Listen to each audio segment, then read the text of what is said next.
Dead Meat, the film that's illegal to watch. That makes you want to click on this, dude. That shows me how to make. I just see this as like, that is glorious. I mean, that is a glorious title. Already I'm interested at what's going on here. I'm so curious. I'm so curious. We're gonna dive into it right now. I've been a Kickstarter lurker for a long time, and one of the coolest projects I've ever seen is when the creator of Billy and Mandy pitched an R-rated puppet film that's currently illegal and would end careers if it was ever released. And in case you don't know anything about it, this is the story of Dead Meat.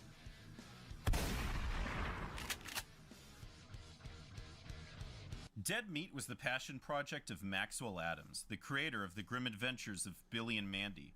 If you're on the younger side of millennials or the older side... I remember, okay, so I know I'm pausing really early on and people hate that, but I remember Billy and Mandy being like really dumb, but also one of the most sadistic shows I've ever seen, and I would watch it just because of how twisted it was.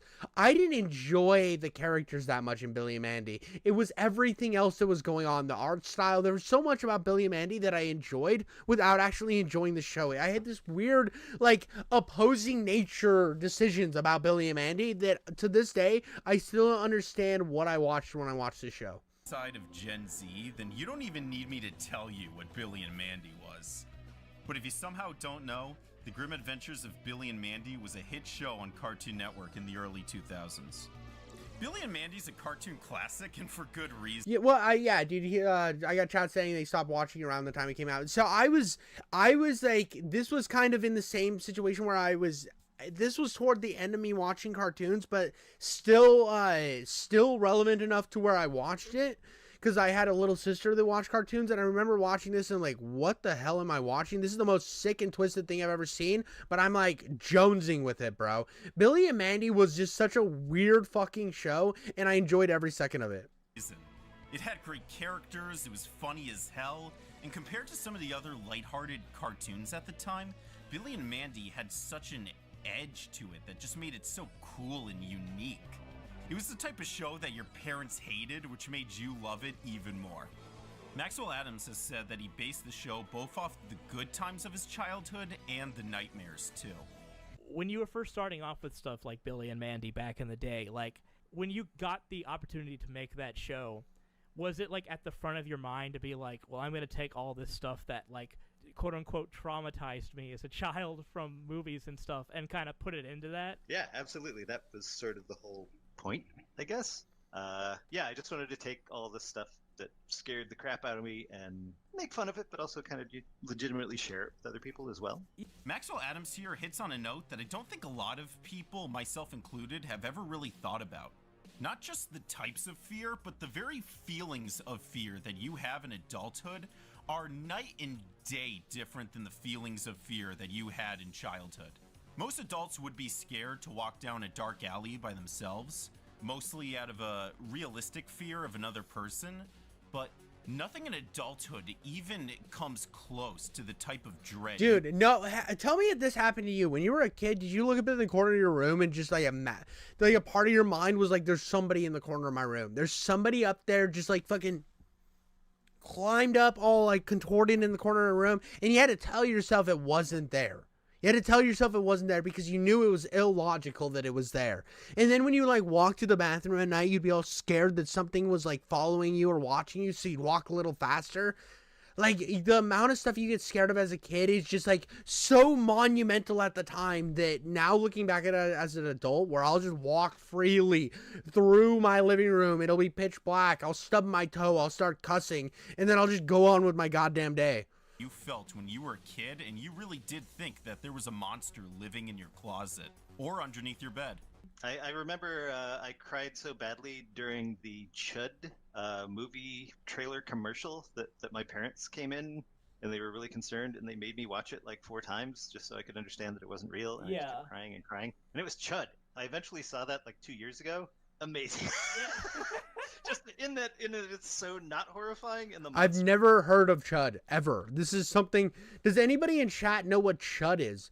I mean, we know who Chud Logic is. He's a British guy that likes to get in controversy, to who does commentary. But I don't know what Chud the fucking movie is. Is just like this bad puppet. Billy and Mandy's a comedy show first and foremost, and it's mostly remembered for its good writing. But I think what I love most about Billy and Mandy is just how well it captured both of those feelings. Maxwell Adams was really not afraid to scare his young audience when he wanted to.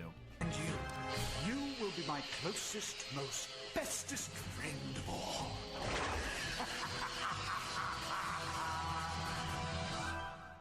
Since the ending of Billy and Mandy, Maxwell Adams has sold 5 different shows to networks, none of which have ever seen the light of day, either because they get canceled or they get placed on the back burner where they reside forever. Maxwell Adams, understandably pissed off at major networks, decides to take his next project in a different direction. Thus, the Dead Meat Kickstarter was born. Hey, I'm Maxwell Adams, creator of Cartoon Network's Grim Adventures of Billy and Mandy, Evil Concarne, and Underfist. And I'm here to talk to you about something I'm super passionate about. Mexican food? Ooh, please tell me it's Mexican food! Dead Meat was to be an R-rated puppet film about a mercenary named Heck and his mutant dog, Dead Meat, surviving together in a post-apocalyptic I would watch this in a heartbeat, just out of the fucking novelty of it. Los Angeles. I watched that weird movie with the chick, I don't know, the heavyset chick from, God damn it, Bridesmaids. What's her name? Melissa McCarthy. I watched the weird puppet movie with Melissa McCarthy because I thought it was so funny that they had a R-rated puppet movie. Like, I was like, dude, there's an R-rated puppet movie where they're fucking investigating people. That's so interesting. It's going to be so funny. It ended up being really mid and kind of bad. Like, no, it wasn't mid. It was just a bad movie. It was kind of awful. But and the worst part about that movie, too, is that there's so much potential there, and they didn't utilize any of the potential to make the movie. I think something like this could go so hard, and the fact that we haven't seen it is wild. Dead Meat is a sweethearted dog, much the opposite of his immoral killer owner, Heck. Among their travels, they pick up a mutant named Suzuki Jackson, who's prophesized to unite all mutants and end... Suzuki Jackson? What the fuck is that name, dude? Suzuki Jackson. Bro, fucking great name. ...the human race. Chasing after them is Claude, an old enemy of Hex and an officer of the Conglomerate, a paramilitary state that's hunting after Suzuki. There's comedy, action, car chases, bar shootouts. It's just one awesome looking movie. You also gotta give it to him. We don't get a lot of R-rated puppet movies, and the ones we do get are usually terrible. Yeah, this movie was awful. This is one of the worst films I've ever seen, and I watched it because of how bad how much potential there was in this idea. An R-rated puppet movie just sounds so funny, but it dropped the bag so hard. Dead Meat is definitely an R-rated web series. That means exploding puppets, gross-out jokes galore, and dialogue taken straight from a sailor's mouth. But don't worry, I'm not gonna make you watch episode after episode of nothing but puppet gore. That's one of the features of Dead Meat, but it's not the whole tamale. Real quick, I know I'm calling it a movie, but it was originally pitched as a web series. But at some point, everyone was just saying it should be a movie, and Maxwell Adams seemed to agree with them at some point, so yeah, it's a movie. Kickstarter is always a risky gambit, but Maxwell Adams has a real good track record to gathering audiences' attention. Dude, so far the art goes so fucking hard. Tell me this art isn't amazing, dude. This looks so good. In fact, the only reason Billy and Mandy ever premiered at all was because it won a Cartoon Network contest to be its next featured show, with flying colors. In a weird way, Maxwell Adams' entire career is based off knowing what audiences want better than producers do. Within a month, Dead Meat had raised $56,000 from over 1,000 contributors, which is crazy successful for Kickstarter. Success was guaranteed from here on out. In vain. Oh yeah. We're all dead meat.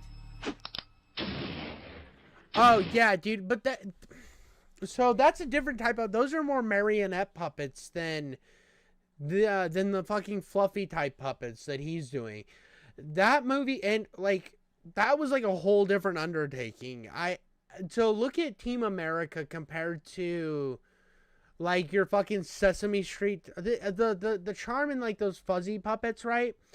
Is the fact that you're getting that fucking Sesame Street, the Kermit the Frog style stuff, but with raw mentality. You just don't see that. When it came to the South Park thing, it was more of like those 50s Christmas movies or 60s Christmas movies. You know, I'm Mr. Heat Meisner. I'm Mr. 101. It was more that type of movie, which is still a puppet, but I think that we're in a different type of puppet here. But I agree. That movie's amazing. Team America World Police is an amazing film.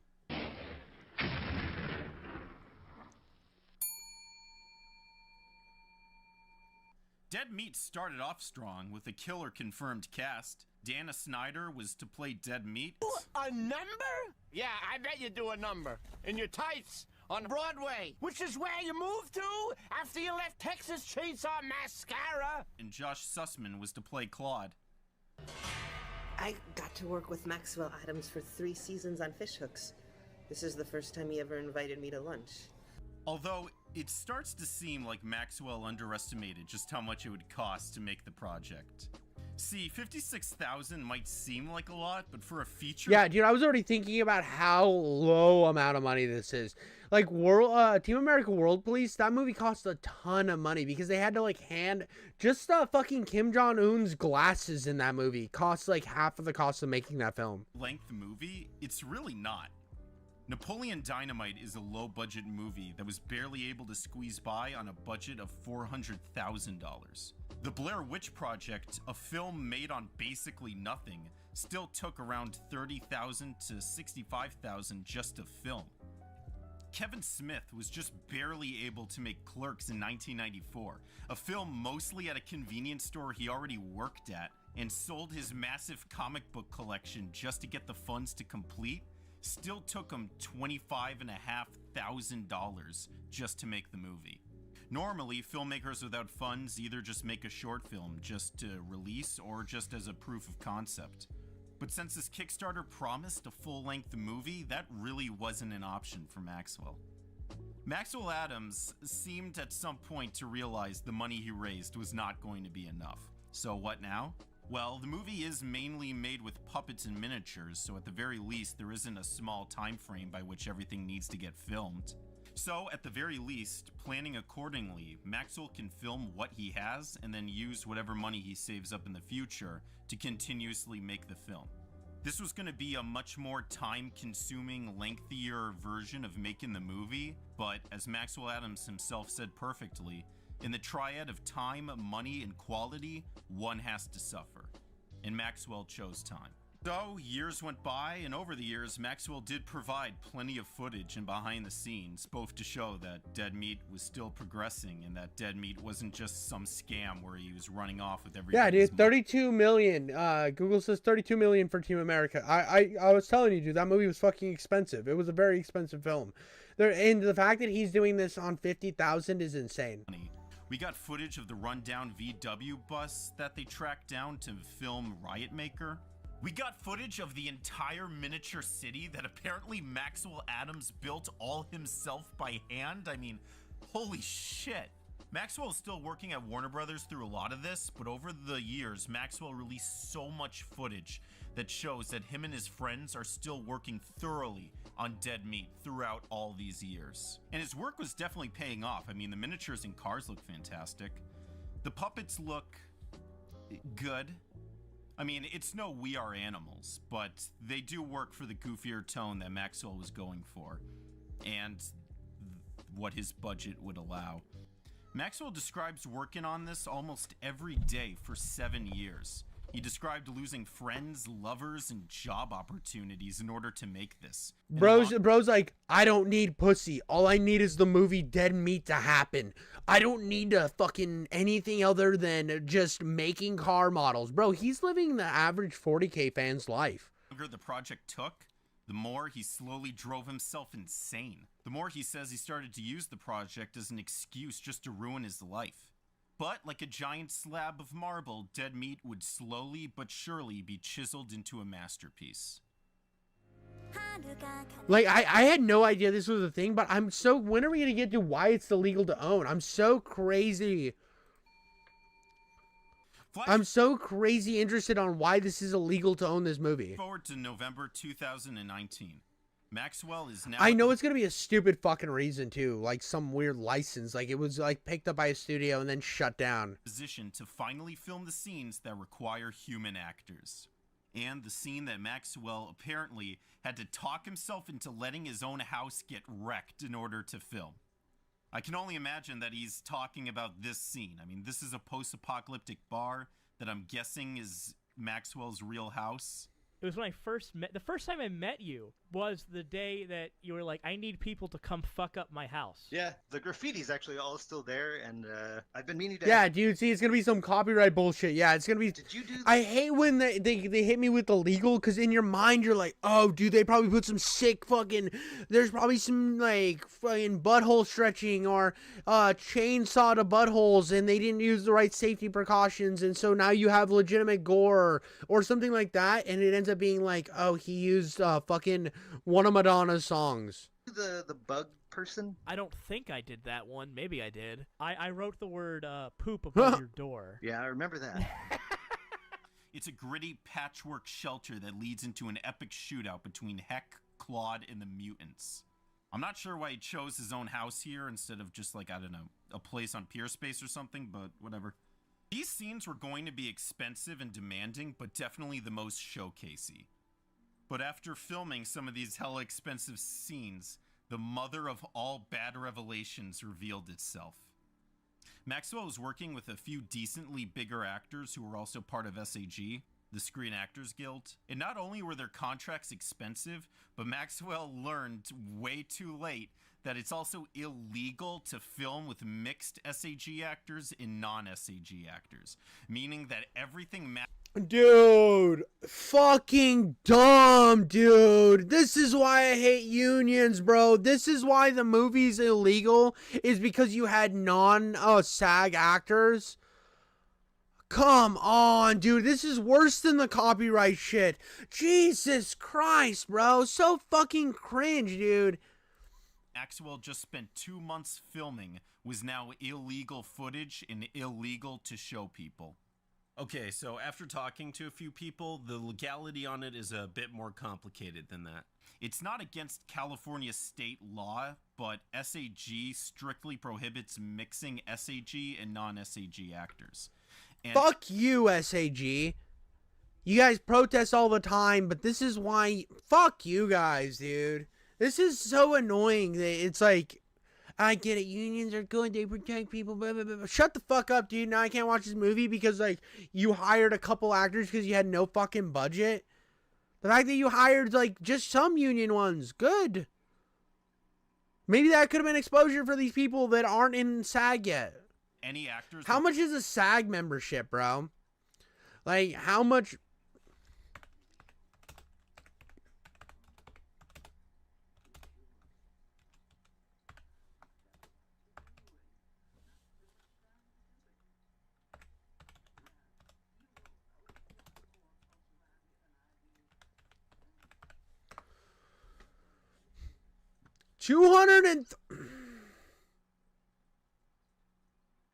Yes, a performer must pay an initiation fee of $3,000.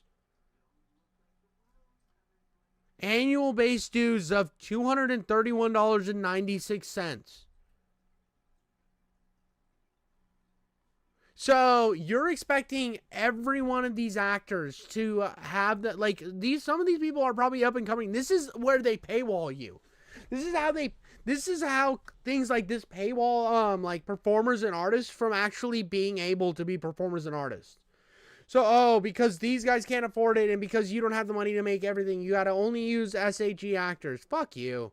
That were part of the Screen Actors Guild who appeared in the film could easily get barred for life from SAG, depending on how successful Dead Meat became. There are also some potential contracts that, if Maxwell signed, would make it illegal to release the film without SAG's permission. There are some very niche conditions by which it would be okay to mix both SAG and non-SAG actors, but even as low budget as Dead Meat was, it doesn't qualify. Dude, look at this. Look at this. Budget at $20,000 or less per picture per episode. Fuck you, dude. Dude, this is why this is paywalling small creators, because $20,000 is nothing. You can't make shit. Dude, Kevin Smith couldn't even make Clerks for $20,000. So you're telling, dude, this is how Hollywood's paywalling like indie creators from being able to like get somebody decent in their shit and still afford to make that movie. This is bad. This is bad. This would make me like, every time I see like a actor strike or anything from now on, I'm gonna think of this and think you guys are privileged fucking douchebags, and you dude, this is fucked. You're fucking small creators is what you're doing. Thank God for things like YouTube. And people might say this is a fucking bad take, but this is literally stopping art from happening. The shit that everybody vehemently is so for. Oh, you gotta respect the artists, respect the artists. Well, this doesn't respect artists. Any of them. And even if it did, there would be heavy rules on how it could be distributed. But I don't know what contracts he signed. Permanent exhibition. Jesus. So I can't say on any of that for sure. Either way, not having the funds to reshoot all that essential footage, it was a devastating decision, no doubt, but Maxwell ultimately decided not to continue the project anymore. On January 22nd, 2020, Maxwell Atoms announced on Kickstarter that Dead Meat couldn't go any further. He released the full script online for anyone to read and offered all the backers a full refund. A lot of which refusing to take it, saying they were just sorry this happened to him. His fans were a lot more interested in Maxwell taking care of himself at this point than giving any more flesh and blood to this movie. But since the movie isn't coming out anytime soon, and let's be honest, you're not reading that script anytime soon either, I thought I'd just give you an overview of the story and its events and everything that happens. Think of this like Schmoop, except you don't have an exam coming up. Alright, you ready? Here we go. Intro, title card. We open up on some establishing shots of a radioactive, destroyed Los Angeles, where we meet our protagonist, Heck, who's currently being tortured in the basement of what used to be a Beverly Hills mansion. He's being electrocuted by some mutant cockroaches, and right when they're about to cut his dick off, Dead Meat bursts in the door wearing an awful cockroach costume. But when the act doesn't get them to budge, Dead Meat rips off the costume and explains that Heck's his master and his best friend, and that he's a really cool guy underneath it all, and that he promises not to get revenge if you free him. When the cockroaches are fooled, they untie Heck, only for him to immediately begin killing them in puppety gore. They begin walking through corridors until they find another prisoner, Suzuki Jackson. Heck knows Suzuki and knows that she has a bounty worth a fortune, but before he can shoot her, Dead Meat body blocks, insisting that they take her in alive. And since Dead Meat just saved Heck from having his dick ripped off, he reluctantly agrees. This sounds amazing. This sounds fucking awesome. And we don't get this because of fucking SAG, bro. Fuck SAG, bro. Now, my opinion on SAG might change in the future. I don't know. But right now, I am vehemently against the Screen Actors Guild. They're a bunch of pussies. A bunch of fucking pussies that are ruining small artists' chance to become successful. We are getting deprived of the greatness of what could have been this movie. Even if the movie was shit, I think this would have been the fun type of shit. I think this would have been the fun type of AIDS to gulp down on. He's driving to take her back in his post-apocalyptic Volkswagen bus, Riot Maker. Did you know you can AFK Bloods and... It's like, dude, I'm getting fucking, I'm getting none of this greatness. Even if this was a shitty movie, I feel like this would have been shitty like the Postal movie shitty, where it's still enjoyable. Home, Heck gets pulled over by a conglomerate officer named Claude. The conglomerate are like a weird mix of government, religion, corporations, and media. Basically anything that can brainwash people. Oh, and since they're all those things mixed together, they're called the conglomerate. I see what you did there, Max. Claude and Heck have some heavy history that isn't explained yet, but Claude makes vague threats to Heck about how it's a death penalty to be harboring mutants. Claude also talks about Suzuki Jackson and how she's the most dangerous mutant alive since she's prophesized to unite all mutants under one banner and hunt humanity into extinction. He fails to notice the two mutants in the bus and lets Heck go for now. But when Heck gets back into his car, he finds Dead Meat and Suzuki making out. Over the next few days, the gang meets a few new characters, and Dead Meat and Suzuki begin growing closer and closer to each other, much to the dismay of Heck, who feels his control over Dead Meat loosening. We get a quick flashback to the before the war and see Heck really treating Dead Meat like garbage. In fact, we also learn that Dead Meat's real name is Randy, and that Heck's just been calling him Dead Meat because he's an asshole. Heck visits a bar called the Lick Room, but while he's there, Claude bursts in and confronts him about holding Suzuki. While this happens, a gang of hella tough mutants named the Cabazon burst in, also looking for Suzuki. Tensions rise, a shootout follows in which Claude and Heck just barely make it out alive. And yes, this is the scene that destroyed Maxwell Adams' house. When Heck gets back, he finds his car gone and— Bro destroyed his own fucking house for this movie and it's never coming out. This is a fucking jizz hurricane of AIDS coming into your house and then shutting it down forever and you get nothing from it. The jizz hurricane just ruined everything and now we're left with fucking crabs and gonorrhea and a patch of fucking gout. This is what we have. We have nothing. Big sad life. Note from Dead Meat saying he's no longer interested in turning in Suzuki, and that she and him have run off together. Heck, not taking the news well, follows after them in Macmillan's car. The finale is a giant epic car battle between Heck, Dead Meat, the mutants, and the conglomerate. And let me tell you, this battle goes on a while. At the end, basically everyone dies except Suzuki and Dead Meat. But when Heck's about to die, Dead Meat leaves Suzuki for him, and they go out together in a blaze of glory against the conglomerate.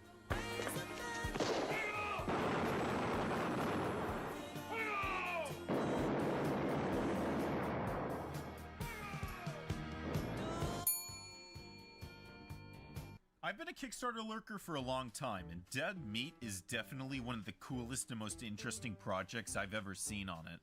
And despite clearly underestimating how much money it would cost to make the movie, Maxwell Adams' commitment to complete— A lot of video games completely die because of music copyright. At some point, the developers don't renew copyright games, leave Steam, and without emulators, it's literally gone forever. Yeah, dude, I fucking hate the copyright system in this country so bad. Like, it's just weird. We live in such a, corporate dystopian when it comes to copyright law. Like, all because Disney decided they needed Mickey Mouse for 87 gajillion years. We're not allowed to enjoy stuff. Like, this sucks. It sucks. I think that once a project's out there, and because they don't do that with movies that much. So I don't understand why video games get screwed so hard with it. It is nothing less of outstanding. You can literally look through years of BTS footage of Maxwell Adams trying everything under the sun to make this movie work, only to find out the footage he was shooting was illegal due to some nonsense law. It's also very admirable of Maxwell to offer a full refund when he knew he didn't have the funds to finish the movie. I wouldn't be encouraging Maxwell Adams to continue any further with the Dead Meat, as I think it's taken enough of a toll on his soul and well-being. But I would also hope that this hasn't discouraged Maxwell Adams, or anybody for that matter, to give up on art entirely. Maxwell seems to be in a better place now, but the idea that he views the time he dedicated into this project as a waste just makes me so sad. So Maxwell, if you're out there, I know you don't know me, but I wanted you to know that I thought Dead Meat was awesome. So take care of yourself, and I can't wait to see what you come up with next. Wow, that's such a sad story. Broke into your house and stole it, then leak it online. Exactly, dude. That's the thing. Finish the movie, then claim somebody broke into your house and stole it, then leak it online. Yeah, dude. Yeah, movies do things differently somehow. Yeah, dude, I don't understand why it's different for movies to be able to use music in that certain way, and then games are not. Games, it's like we can lose a game forever just because of weird bullshit industry crap that nobody cares about. Oh, dude, I might lose 15 cents this year because Grand Theft Auto decided it doesn't want to pay for it anymore. Shut up, dude. Go cry in your mansion a little fucking harder. So dumb. So dumb. But that's all I got for you guys today. This is crap. That was crap. That was BS.